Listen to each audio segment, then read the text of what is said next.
নমস্কার বন্ধুরা, আমি সুমনা চলে এসেছি আমার রেসিপির ঝুলি থেকে একটা রেসিপি নিয়ে। আশা করি আপনারা সকলে ভালো আছেন, সুস্থ আছেন। তো দেখুন, আমি আজকে একটা রেসিপি দেখাবো আপনাদেরকে, মজাদার রেসিপি। সেটা হচ্ছে ধনেপাতার আচার।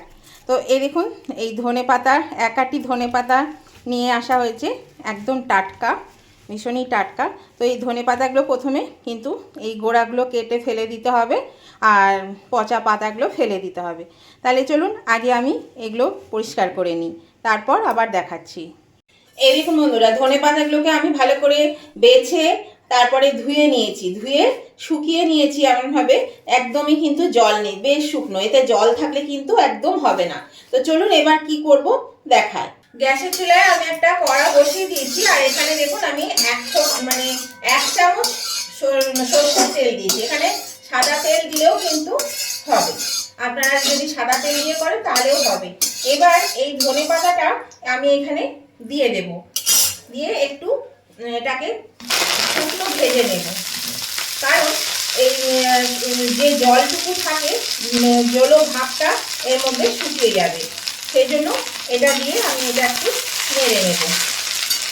আঁচটাকে আমি মিডিয়ামে দিয়ে দিলাম, দিয়ে এটাকে আস্তে আস্তে এটাকে নেড়ে নেব। আর ধনেপাতা শীতকাল মানে সমস্ত সবজিতেই রান্নায় ধনেপাতা দিয়ে যদি রান্না করেন খেতে খুবই ভালো লাগে। আর ধনেপাতার আচার যদি কোনো সময় না করেছেন তাহলে অবশ্যই ধনেপাতার এই আচার করে রেখে দিন, সারা বছর সংরক্ষণ করে রেখে দিন, দেখবেন খেতে খুব ভালো লাগে। ভাতের সঙ্গেও ভালো লাগে, আবার রুটি পরোটার সঙ্গেও কিন্তু দারুণ লাগে। আর এটা খেতেও কিন্তু খুব সুস্বাদু হয়। এটা এখানে আমি তেল দিয়েছি, আপনারা তেল ছাড়াও কিন্তু এটা এই শুকনো ইয়েতেই কড়াতেই কিন্তু এটা নেড়ে নিতে পারেন। এটাকে আমি ভালো করে আগে একদম নেড়ে নিচ্ছি। আমি কাটিনি, আপনারা চাইলে কিন্তু একটু কেটেও দিতে পারেন, কেটে দিলে সুবিধা হবে। এত বড় বড় মানে ডাঁটিগুলো রয়েছে বা এগুলো রয়েছে, একটু নাড়তে যে অসুবিধা হচ্ছে সেটা হবে না। আপনারা কিন্তু এমনিও মানে কেটেও দিতে পারেন। এই আচারটা খেতে কিন্তু দুর্দান্ত লাগে, খুবই ভালো লাগে। এইগুলো বন্ধুরা কতটুকু হয়ে গেল ধনেপাতাটা, এটা কিন্তু জলটা একদম শুকিয়ে গেছে। তো এটা আমি এবার তুলে নেব, একটা ডিশের মধ্যে আমি তুলে নিচ্ছি। এখানে আমি 1 চামচ করে জিরে, মৌরি আর ধনে নিয়েছি। এটা আমি একটু শুকনো খোলায় ভেজে নেব। এই ভাজা মশলাটা কিন্তু আমার লাগবে। আর ততক্ষণে ধনেপাতাটা ঠান্ডা হোক, ওটা হয় শিলে নালে মিক্সিতে, যার যাতে সুবিধা হবে ওটা বেটে নিতে হবে। এটা একটা সুন্দর গন্ধ বেরোলে, ভাজা ভাজা হলে এটা কিন্তু তুলে নেব, দিয়ে এটাকেও আমি গুঁড়িয়ে নেব। দেখুন এটা ভাজা হয়ে গেছে, ফাটতে শুরু করেছে। এবার এটা আমি নামিয়ে নেব। বেশি ভাজলে কিন্তু আবার পুড়ে যাবে, এটাতে তেতো হয়ে যাবে, খেতে ভালো লাগবে না। এবার আমি এটা নামিয়ে নিচ্ছি। এই দেখুন বন্ধুরা, আমি ভাজা মশলাটা শিলে বেটে নিয়েছি, আমার বাটা হয়ে গেছে, আমি এটা তুলে নিলাম। এবার আমি যেহেতু শিলটা পেতেছি সেই জন্য আমি ধনেপাতাটাও শিলেই বেটে নেব। আপনারা মিক্সিতেও বাটতে পারেন, তবে আমি শিলেই বেটে নিয়ে একবারে।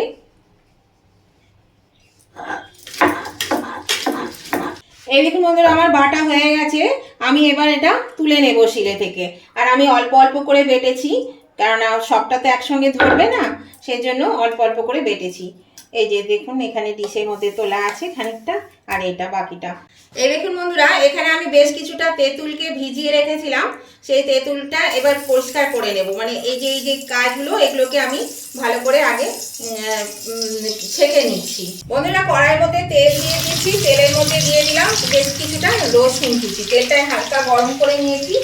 এবার দিয়ে দিচ্ছি এর মধ্যে কাঁচা লঙ্কা কুচি আর শুকনো লঙ্কা কুচি করে নিয়েছি। ঝালটা আপনাদের প্রয়োজন মতন দেবে।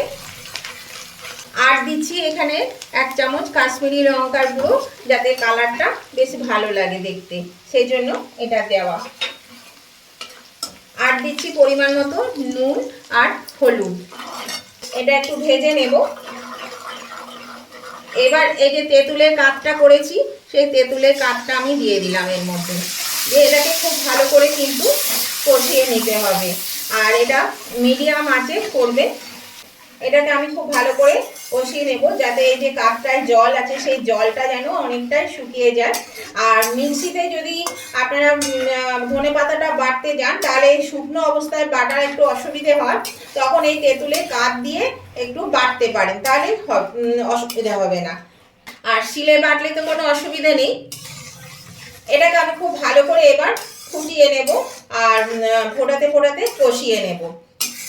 এই দেখুন বন্ধুরা, এটা বেশ সুন্দর ফুটতে শুরু করেছে। এর মধ্যে আমি প্রয়োজন মতো একটু চিনি দিয়ে দিলাম, কেননা তেঁতুলটা টক আছে আর আমরা খুব বেশি টকটা খাই না, সেই জন্য চিনিটার পরিমাণটা একটু বেশি দিলাম। আপনারা যেমন খাবেন সেই বুঝেই চিনিটা দেবেন, তবে চিনি একটু দিতে হবে, যেহেতু টক সেই তেঁতুল আছে সেই জন্য চিনিটা দিলে এর স্বাদটা কিন্তু খুব ভালো হয়। তো এবার আমি এর মধ্যে এই যে বেটে রাখা ধনেপাতাটা আমি দিয়ে দিচ্ছি, দিয়ে ধনেপাতাটা দিয়ে এর সঙ্গে ভালো করে মিশিয়ে নেব। আর এটা খেতে কিন্তু দুর্দান্ত হয়, আর সারা বছরে আপনারা সংরক্ষণ করে রেখে দিতে পারবেন, সারা বছর ধরে খাওয়া যাবে। রুটি, পরোটা, ভাত সবের সঙ্গে কিন্তু এটা খেতে খুবই ভালো লাগে। আর ধনেপাতার কালারটাও দেখুন কতটা সুন্দর আছে। আর এখানে আমরা আচার করলে একটু ভিনিগার দিই, ভিনিগার করলে আচারটা থাকে, ভালো থাকে, সেই জন্য দিই। কিন্তু এখানে যেহেতু তেঁতুল দিয়েছি সেই জন্য আর ভিনিগার আমি দিলাম না।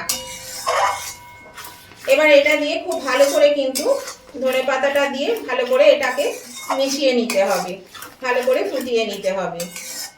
নতুন বন্ধু যারা আমার চ্যানেলে নতুন এসেছে, এখনো আমার চ্যানেলটা সাবস্ক্রাইব করেনি, তাদের কাছে আমার অনুরোধ, অবশ্যই কিন্তু আমার চ্যানেলটা সাবস্ক্রাইব করে আমার পাশে থাকবেন, আর পাশে থাকা বেলটা অবশ্যই ক্লিক করে দেবেন, তাহলে আমি যখনই আমার নতুন নতুন ভিডিও আপলোড করব সাথে সাথে নোটিফিকেশন আপনাদের মোবাইলে পৌঁছে যাবে, আর সবার আগে আপনারা আমার ভিডিও দেখতে পাবেন।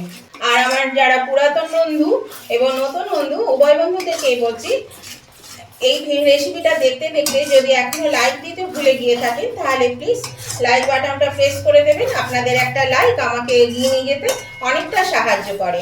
আর আজকের এই আচারটা আপনাদের কেমন লেগেছে, পছন্দ হলে, ভালো লাগলে অবশ্যই আপনাদের বন্ধু বান্ধব, আত্মীয় স্বজন সকলের কাছে একটু পৌঁছে দেবেন। তার জন্য কি করবেন, একটু প্রচুর পরিমাণে শেয়ার করে দেবেন।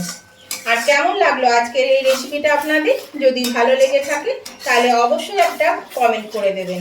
আপনাদের মিষ্টি মিষ্টি কমেন্টগুলো পড়তেও ভালো লাগে, আর আপনাদের একটা কমেন্ট আমাকে পরবর্তী রেসিপি বানাতে অনেকটাই উৎসাহিত করে। তাহলে উভয় বন্ধুরা কিন্তু লাইক, শেয়ার, কমেন্ট করতে একদম ভুলবেন না। এরকম বন্ধুরা এর থেকে তেল ছাড়তে শুরু করে দিয়েছে। তো এবার আমি আরও দুটো জিনিস দেবো। এই যে আমি যেটা ভেজে রাখলাম মশলা, এই মশলাটা দিয়ে দিলাম এর মধ্যে। আর দিয়ে দিচ্ছি এই বিট নুন, একটু বিট নুন দিয়ে দিলাম। বিট নুন দিলে কিন্তু এর টেস্টটা দুর্দান্ত হয়।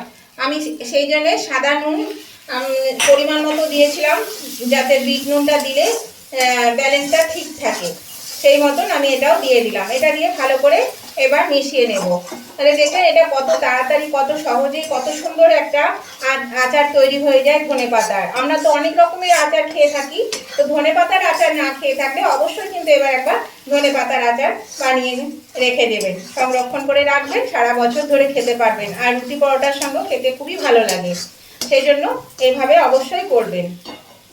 এটা আমার হয়ে গেছে। আর এটা আমি দেখুন একটু মানে মাখা মাখা টাইপের করেছি, এটাই খেতে বেশি ভালো লাগবে। আর আপনারা চাইলে একটু তেল বেশি দিয়ে এটা করতে পারেন, তাহলে তেলে ডুবে থাকবে। আর তা না হলে তেলটা একটু গরম করে এর মধ্যে ঢেলে দিতে পারেন, আপনাদের যেটা সুবিধা হবে সেই মতন আপনারা করবেন।